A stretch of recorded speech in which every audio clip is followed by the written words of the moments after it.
So unsa man ang test cross? Ang test cross kay usa na siya kapaagi para mahibal-an nato ang genetic or genotype sa usa ka organism nga dominant ang phenotype. Kung ang organism ba kay homozygous dominant, homozygous recessive, heterozygous dominant. So unsa man ito pagkuha na? Ato na siyang gamitan og test cross. Muna siya ang test cross. Unsa may test cross nito na ang homozygous recessive. Pero usa ta mga tag sa example kay ato sang ipaila-ila kung unsay mga pasabot ato nila. Natay gitawag og allele. Homozygous dominant, homozygous recessive, heterozygous dominant. Unsa man na sila? So ang allele kay duha na siya ka letra na murag ka simbolo sa genetic. Example ana niya kay dako nga A o gamay nga A. Bisag unsa nga letra. Nya sa homozygous dominant kay duha ka pasabot. Kay homozygous dominant, homozygous recessive, and homozygous dominant kay pareha daw og allele. Kaya dominant siya. Unsa man ang dominant? Dominant kay capital letter ang allele.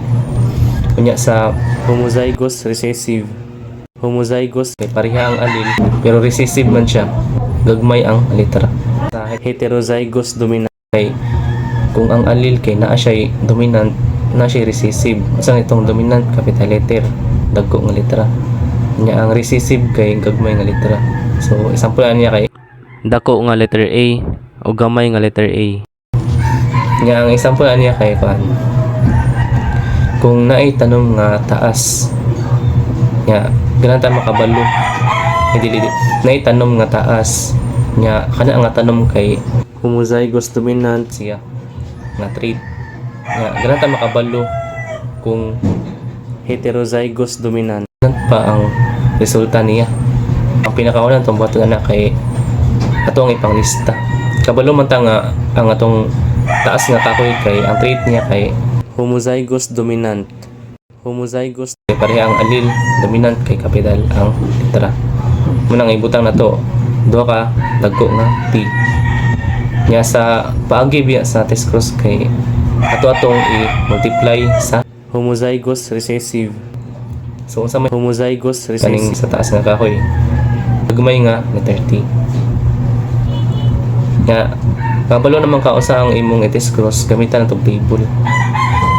So unsa man paggamit sa table, ang katong pinakauna nimong trait nga gigamit katong homozygous dominant. Mabawon ko ini ibutang nya sa katong homozygous recessive sa kilid. Nya unsa na siya pag solve ana, gamitan nimo katong FOIL method. Pinakilid ang solve niya.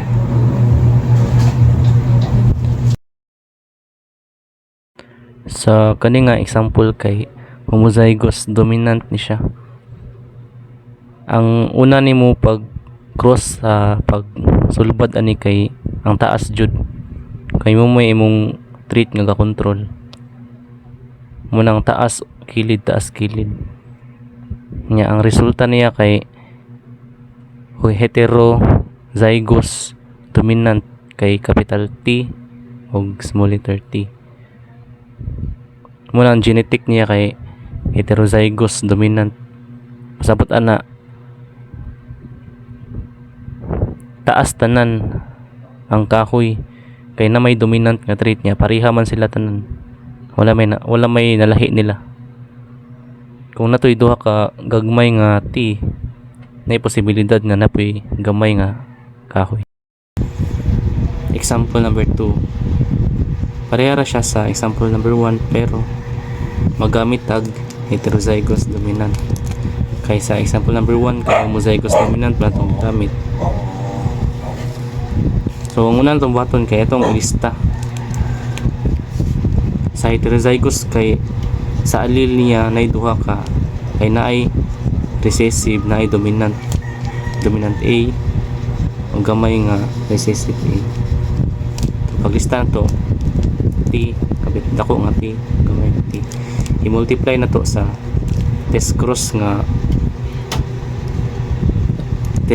paagi ang homozygous recessive gamay nga T. nya pagkabalo nimo sa ug kabalo na ka unsa imong i-test cross gamitan na mong table para ra gapon pinakauna nimong usig i-create nga control na sa babaw ti diri gamay nga tiyari sa kilid ang sa zygous recessive nya kauman pag sulti mo ni kay gamitan nimo foil method